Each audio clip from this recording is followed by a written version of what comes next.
अस्सलाम वालेकुम दोस्तों, वेलकम करते हैं आपको हमारे चैनल लॉ अनवील्ड में। दोस्तों, जैसा कि हमने पिछली दो वीडियोस में आपको बताया कि अमेरिका की आज़ादी कैसे मुमकिन हुई, क्या सबूत बनी थी अमेरिका, यहाँ तक हमारे पिछली 3 वीडियो आपको बता चुके हैं कि एक्सप्लोजन अमेरिका कैसे हुई, फिर जो मसले चले अमेरिका की कॉलोनीज तक, यूके ने क्या क्या किया और फिर कैसे अमेरिका जो है आज़ाद हुआ। ठीक, उसके बाद हम पहुँचे थे बिल ऑफ राइट्स पे कि जो सबसे पहले मसला बना था राइट्स का, कि कॉलोनी ने बोला था कि अगर हमने आज़ादी ली है इंग्लैंड से, इसी बना पर कि हमें राइट्स होने चाहिए, तो हमारे वो राइट्स जो हमने देखा कि 1789 में जो वो कॉन्स्टिट्यूशन को इम्प्लीमेंट किया गया तो उसके साथ ही एक बिल ऑफ राइट्स का मसला हुआ था। फिर 91 में चल के जो है उस मसले को रेक्टिफाई करके और कॉन्स्टिट्यूशन का हिस्सा बना दिया गया था।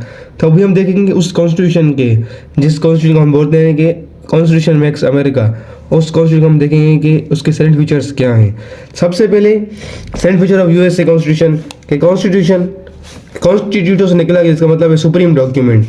ठीक, मतलब सुप्रीम डॉक्यूमेंट जिसको बोला जाता है, जो एक लॉ ऑफ लैंड का सबसे सुप्रीम डॉक्यूमेंट होता है, मतलब वो विल ऑफ द नेशन बताता है कि मतलब किसी भी कंट्री का अगर आपको लीगल सिस्टम जानना होता है तो हम कंट्री का कॉन्स्टिट्यूशन पढ़ते हैं।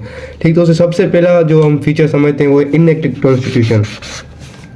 इनएक्टिव कॉन्स्टिट्यूशन मतलब ये एक ऐसा वाहिद कॉन्स्टिट्यूशन है दुनिया में जो पहले एक नाफिज किया गया, उसके बाद एक जो कंट्री है उसके वजूद में आई, तभी बोलते हैं कॉन्स्टिट्यूशन क्रिएट्स अमेरिका, मतलब नाफिज किया हुआ कॉन्स्टिट्यूशन। जैसे हमने देखा कि फिलाडेल्फिया कन्वेंशन में स्टेट्स को ये भेज दिया गया था जिसमें फेडरेशन की बात की गई थी और वही द पीपल ऑफ मतलब पीपल सॉवरेनिटी की बात की गई थी। उसके बाद एक सुपरमेसी ऑफ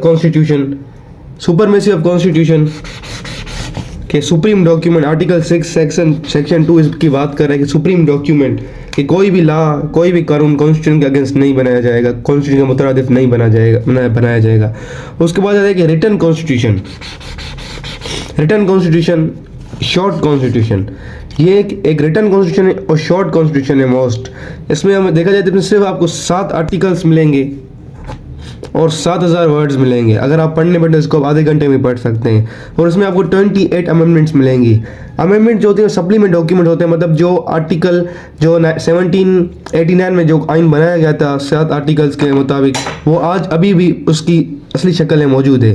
ठीक, जो अमेंडमेंट्स है वो सप्लीमेंट डॉक्यूमेंट वो कॉन्स्टिट्यूशन के साथ लगती जाती हैं। ठीक, और ये इसको दुनिया का पहला रिटन कॉन्स्टिट्यूशन भी कहा जाता है।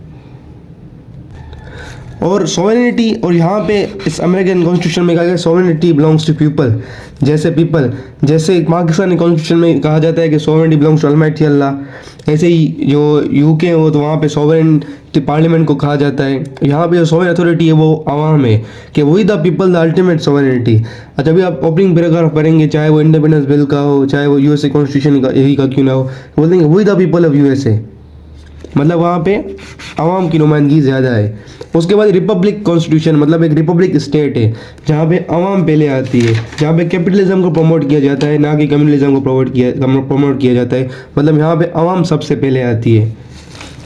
उसके बाद जो मोस्ट इम्पोर्टेंट फ्यूचर समझा जाता है इस कॉन्स्टिट्यूशन का वो है रिजिड कॉन्स्टिट्यूशन। रिजिड कॉन्स्टिट्यूशन से क्या मुराद कि ये बहुत ही अमेंडमेंट से बहुत ही सख्त है कि most rigid constitution in the world कहा जाता है इसको। 2/3 मेजोरिटी चाहिए आपको कांग्रेस से इसको पास करवाने के लिए। उसके बाद जो मोस्ट इंपॉर्टेंट चीज़ है कि आपको इसको अमेंडमेंट पास करने के लिए इसकी 3/4 स्टेट्स है, मतलब आज अगर अमेरिका के पास 50 स्टेट्स हैं तो 38 states should rectify this amendment in order to pass an amendment in the constitution. ठीक, मतलब 38 से जब तक पास नहीं करें तब तक कॉन्स्टिट्यूशन की अमेंडमेंट नहीं होगी, चाहे कांग्रेस से ये अमेंडमेंट क्यों ना पास की हुई हो। तभी आज तक जो है बोला जाता है कि 4000 अमेंडमेंट्स पेश की गई हैं, लेकिन सिर्फ और सिर्फ 38 अमेंडमेंट्स पास की गई हैं। मतलब ये इसकी रिजिडिटी की सबूत देता है कितना रिजिड कॉन्स्टिट्यूशन है, और ये एक ही कॉन्स्टिट्यूशन इतने सालों से चलता आ रहा है अमेरिका में। उसके बाद है कि प्रेसिडेंशियल फॉर्म ऑफ गवर्नमेंट में से हेड ऑफ गवर्नमेंट और हेड ऑफ स्टेट एक ही बंदा होता है, प्रेसिडेंट, जो किसी को आंसरेबल नहीं है। उसकी कैबिनेट सवाए प्रेसिडेंट किसी को आंसरेबल नहीं। ठीक, उसके इलेक्टोरल कॉलेज प्रेसिडेंट का आगे चल के इंशाल्लाह हम पढ़ेंगे, प्रेसिडेंट की जो पावर्स है वो किसी को आंसरेबल वगैरह नहीं है। हाँ, ये एक यहाँ पे सेपरेशन ऑफ पावर और चेक एंड बैलेंस की मोस्ट इंपोर्टेंटली बात की जाती है।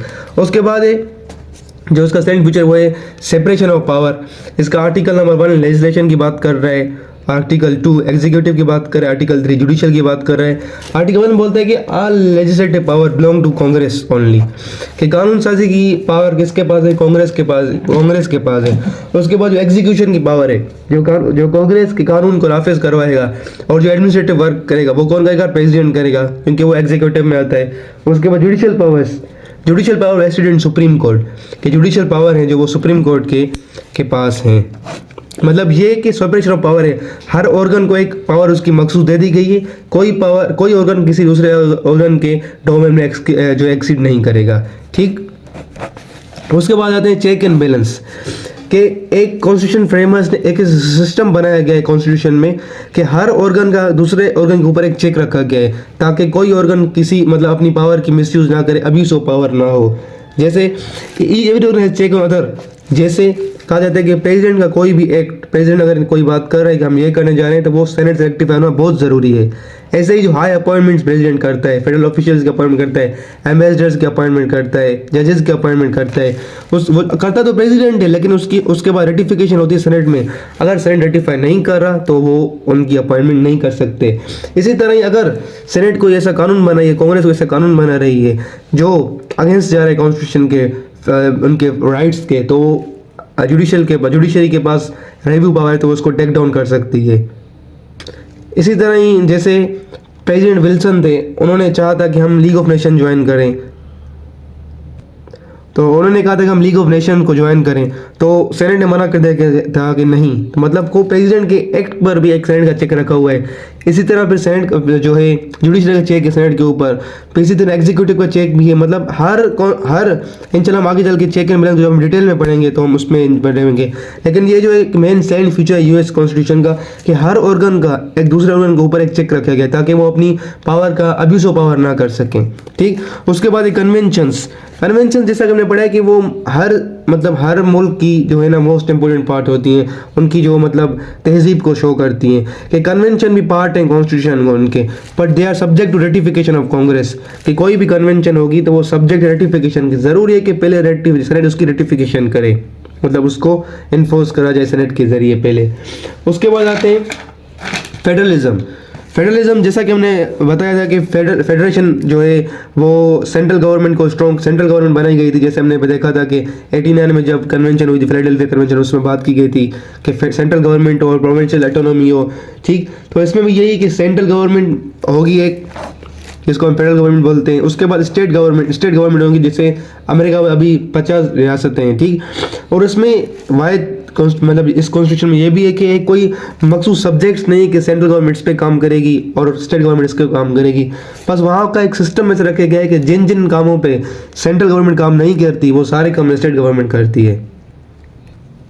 और दूसरा है डुअल सिटीजनशिप, मतलब अमेरिका में एक बंदे के बाद 2 सिटीजनशिप, एक तो अमेरिका की होती है और एक जिस रियासत में वो रह रहा है। जैसे अगर वो न्यूयॉर्क में रह रहा है तो उसके बाद न्यूयॉर्क की सिटीजनशिप होगी। अगर वो जो है वाशिंगटन नहीं रहा, जैसे वो जॉर्जिया वगैरह में रह रहा है तो वो मतलब जो नवाडा में रह रहा है तो मतलब उसकी सिटीजनशिप उसके पास होना ज़रूरी है। मतलब वो डुअल सिटीजनशिप की बात करते हैं। जैसे अगर आप पाकिस्तान में देखें तो हम सब पाकिस्तानी हैं, चाहे हम सिंध, पंजाब, बलूचिस्तान में रहें, लेकिन यहाँ पे है कि आप पहले तो आप मतलब अमेरिकन है, उसके बाद आप जिस स्टेट में रह रहे हैं आपको उसकी पार्टनरशिप मतलब आपको उसकी सिटीजनशिप मिलेगी। उसके बाद है बाइकैमरलिज्म, मतलब 2 हाउसेस डेमोक्रेसी की जो सबसे बड़ी पहचान है कि 2 हाउसेस होते हैं मोस्टली। तो अपर हाउस सेनेट कहा जाता है और लोअर हाउस ऑफ रिप्रेजेंटेटिव।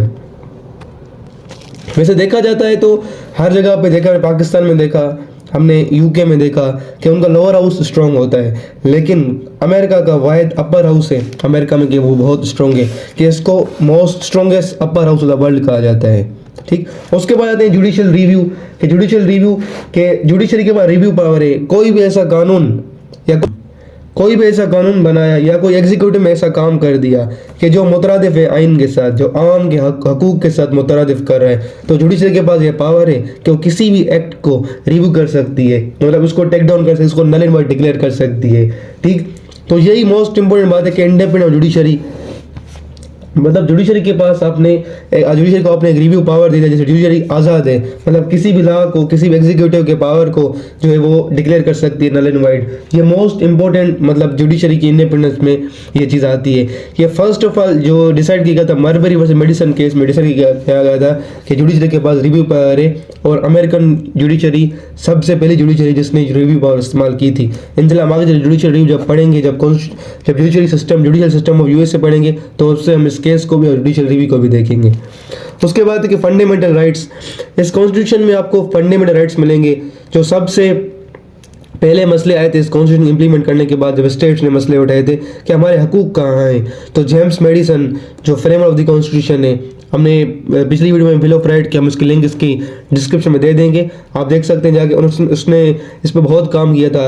जो पहली 10 अमेंडमेंट्स हैं कॉन्स्टिट्यूशन में वो फंडामेंटल राइट्स के ऊपर हैं, ठीक। उसके बाद आता है कि 2 पार्टी सिस्टम, मोस्टली यहाँ पे 2 पार्टी सिस्टम में, रिपब्लिकन और डेमोक्रेट्स।